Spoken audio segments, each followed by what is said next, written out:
آج کے حالات بھی ہماری آزمائش کے حالات ہیں۔ آج کا جو دور ہے وہ بھی ایک یزیدی دور ہے۔ یہاں پر جگہ جگہ جو مسلمانوں کے ساتھ حالات ہیں، یہ ہمارے لیے آزمائش کا دور ہے، بہت بڑا امتحان چل رہا ہے۔ ان حالات میں مسلمانوں کو چاہیے وہ اپنے ایمان کے ساتھ ڈٹے رہیں، استقامت۔ مولا حسین کے سبق کو پڑھیں، اس وقت تو ان کی گردنوں پر تلواریں تھیں، ان کے بچوں کے سینے چھدے ہوئے تھے تیروں سے، لیکن وہ ڈٹے ہوئے تھے میرے مصطفیٰ کی شریعت پر۔ آج ابھی تمہارے سینوں پر بندوق کی گولیاں نہیں لگائی گئیں، ابھی تمہارے اوپر اتنی بڑی مصیبتیں نہیں آئیں، لیکن میں پھر بھی دیکھتا ہوں نوجوانوں کو کہ کوئی مصیبت نہ آنے کے باوجود بھی تم اسلام کے ساتھ کھلواڑ کر رہے ہو۔ میرے آقا کی سنتوں کو پیٹھ پیچھے پھینک کر کے تم تو بازاروں کی زینت بننا پسند کرتے ہو۔ اکثر لوگوں کو ہم نے دیکھا آج مجرے کرنے والوں کی کثرت یہ ہمارے نوجوان بچوں کی ہے۔ یہ اپنے جسموں کی نمائش کرنا اس کو فیشن سمجھتے نہیں۔ میرے عزیزو، امت مصطفیٰ اور وہ بھی امام حسن اور امام حسین کے غلام اس مردار دنیا پر کبھی بھی اپنی حکومت نہیں چاہتے، اس مردار دنیا کے وہ کبھی خواہش مند نہیں ہوتے۔ لیکن جن نوجوانوں کو آج ہم ان خواہشات کی پیروی کرتے ہوئے دیکھ رہے، افسوس ہوتا ہے، افسوس ہوتا ہے۔ آج کے حالات میں تم بھی سنبھل جاؤ، کیونکہ ایک بہت بڑی جنریشن تمہارے پیچھے ہے اور وہ تمہیں دیکھ کر کے نقل کرے گی۔ اگر آج تمہارا راستہ بگڑ گیا تو یہ جو چھوٹے بچے ہیں وہ بگڑے ہوئے راستے کو ہی اسلام سمجھنے لگ جائیں گے، وہ اسی بگڑے ہوئے راستے کو ہی صحیح راستہ سمجھ بیٹھیں گے۔ اسی لیے آج نوجوانوں کی کثرت میرے آقا صلی اللہ تعالیٰ علیہ وسلم کے عاشقوں کی ہونا چاہیے، اور ان سخت ترین حالات کا مقابلہ باڈی بلڈر نہیں کر سکتا۔ میں آپ کو بتا دوں، ان ظالم یزیدیوں کا مقابلہ کاجو بادام کھانے والا نہیں کر سکتا۔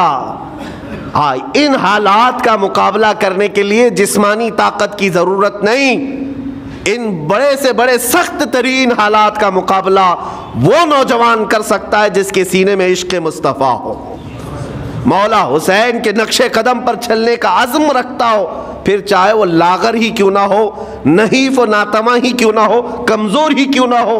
لیکن ہم نے دیکھا ہے تاریخ میں کمزور بھی ہے، اگر جسمانی اعتبار سے عشق رسول کی دولت سینے پر رکھتا ہے تو دنیا میں وہ کھلبلی مچا دیتا ہے، اور کفار و مشرکین کے خیموں میں اس کی ہیبت طاری رہتی۔ ہم نے اور تاریخ پڑھی ہے۔ آخری بات عرض کرتا ہوں، امام اہل سنت فاضل بریلوی امام احمد رضا خان نور اللہ مرقدہ، اعلیٰ حضرت کو کون نہیں جانتا آج کے زمانے میں؟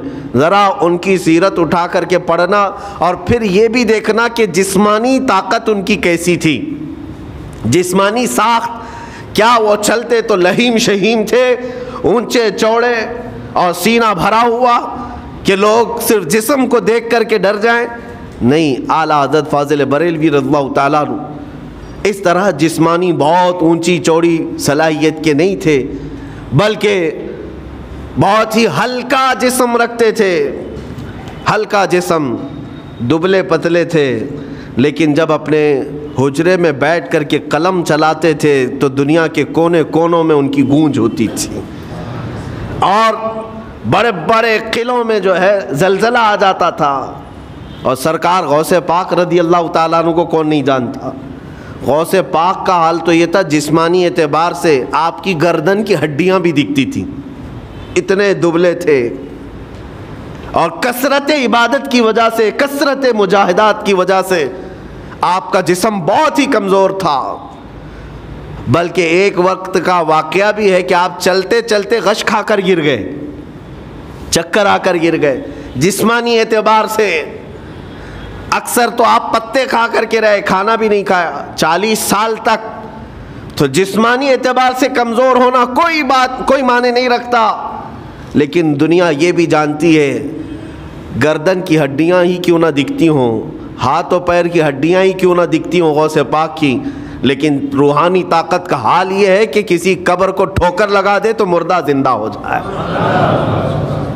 اس طاقت کو میں آج آپ کے سامنے کہنے کی بات کر رہا ہوں، عشق مصطفیٰ سینے میں ہو اور سچی عقیدت و محبت حسنین کریمین سے رکھتا ہو اور پھر اپنے طریقے بدل لے تو بڑے جسم اور ڈیل ڈول بنانے کی ضرورت بھی نہیں آئے گی. مولا کریم تمہارا رعب خود ہی دشمنوں کے دلوں پر ڈالتا ہے. اللہ تبارک و تعالی ہم سب کو آئی ہوئی مصیبتوں کا ڈٹ کر مقابلہ کرنے کی توفیق عطا فرمائے. ہم سب کو استقامت عطا فرمائے اور صبر عطا فرمائے اور شکر عطا فرمائے, اور قیامت کے دن مولا تعالی ہم سب کو امام حسین کے ساتھ حشر عطا فرمائے. میرے آقا صلی اللہ تعالیٰ علیہ وسلم کے جھنڈے تلے ہم سب کو جمع فرمائے. ہمارے ان نوجوان بچوں کو جو راہ راست سے ہٹے, مولا حسین اعظم کے راستے پر ان کو چلنے کی توفیق عطا فرما.